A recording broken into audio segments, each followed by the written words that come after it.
मैं सिमरू माता शारदा बैठे जहाँ आई, कार्तिक मास की कथा लिखे कमल हर्षाई। राधे राधे दोस्तों, जय श्री कृष्णा। आप सभी को कार्तिक मास के आरंभ की हार्दिक शुभकामनाएं। आप हमारे इस चैनल पर कार्तिक मास के हर दिन नियम से कार्तिक मास महात्म्य की कथाएं सुनेंगे।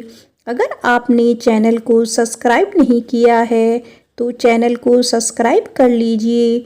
आइए सुनते हैं कार्तिक माह महात्म्य का पहला अध्याय। नैमिषारण्य तीर्थ में सूत जी ने 88,000 शौनकादि ऋषियों से कहा, अब मैं आपको कार्तिक मास की कथा विस्तार पूर्वक सुनाता हूँ, जिसका श्रवण करने से मनुष्य के सभी पाप नष्ट हो जाते हैं और अंत में समय में वैकुंठ धाम की प्राप्ति होती है। सूत जी ने कहा, श्री कृष्ण से अनुमति लेकर देवर्षि नारद के चले जाने के पश्चात सत्यभामा प्रसन्न होकर भगवान कृष्ण से बोले, हे प्रभु, मैं धन्य हुई, मेरी जन्म सफल हुआ।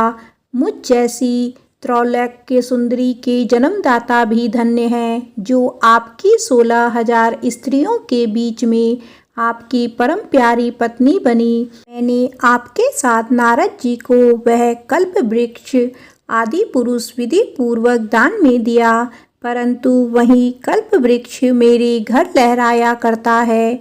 यह बात मृत्युलोक में किसी स्त्री को ज्ञात नहीं है। हे त्रिलोकीनाथ, मैं आपसे कुछ पूछने की इच्छुक हूँ।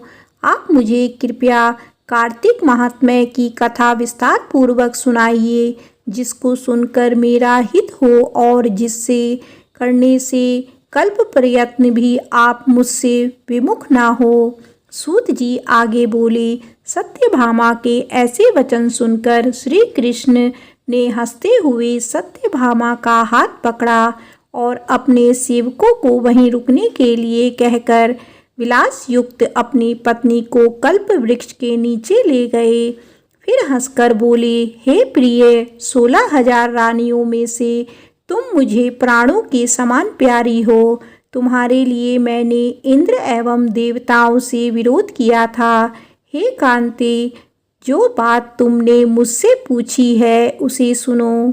एक दिन मैंने तुम्हारी इच्छा पूर्ति के लिए गरुड़ पर सवार होकर इंद्रलोक जाकर कल्प वृक्ष मांगा। इंद्र द्वारा मना किए जाने पर इंद्र एवं गरुड़ में घोर संग्राम हुआ और गौलोक में भी गरुड़ जी गौओं से युद्ध किया। गरुड़ की चोंच की चोट से उनके कान एवं पूंछ कटकर गिरने लगे, जिससे 3 वस्तुएं उत्पन्न हुई। कान से तंबाकू, पूंछ से गोभी और रक्त से मेहंदी बनी। इन तीनों का प्रयोग करने वाले को मोक्ष नहीं मिलता।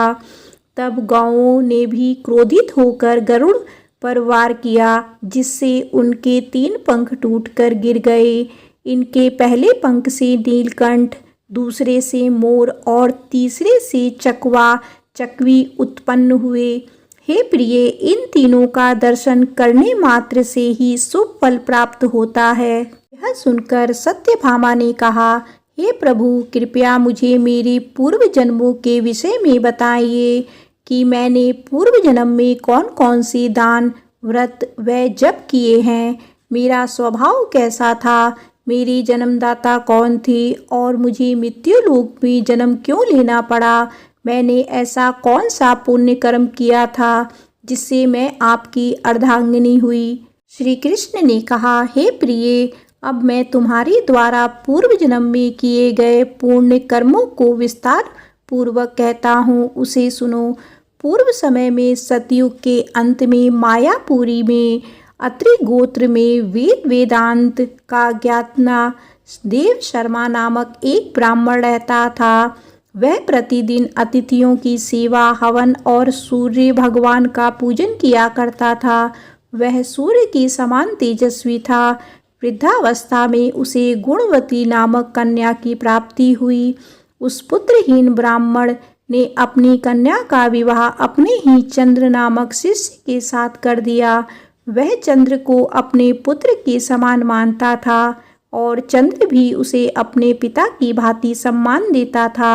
एक दिन वे दोनों कुश व समिधा लेने के लिए जंगल में गए। जब वे हिमालय की तलहटी में भ्रमण कर रहे थे, तब उसे एक राक्षस आता हुआ दिखाई दिया।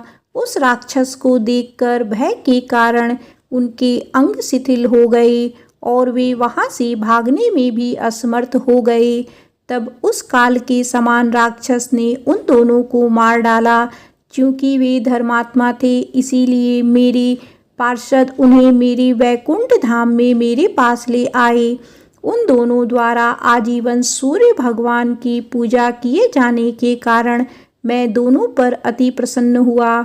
गणेश जी, शिव जी, सूर्य व देवी, इन सब की पूजा करने वाले मनुष्य को स्वर्ग की प्राप्ति होती है। मैं एक होता हुआ भी काल और कर्मों के भेद से 5 प्रकार का होता हूँ। जैसे एक देवदत्त, पिता, भ्राता आदि नामों से पुकारा जाता है। जब वे दोनों विमान पर आरूढ़ होकर सूर्य के समान तेजस्वी रूपवान चंदन की माला धारण किए हुए मेरे भवन में आए, तो वे दिव्य भोगों को भोगने लगे। एक दिन मैंने तुम्हारी इच्छा पूर्ति के लिए गरुड़ पर सवार होकर इंद्रलोक जाकर कल्प वृक्ष मांगा।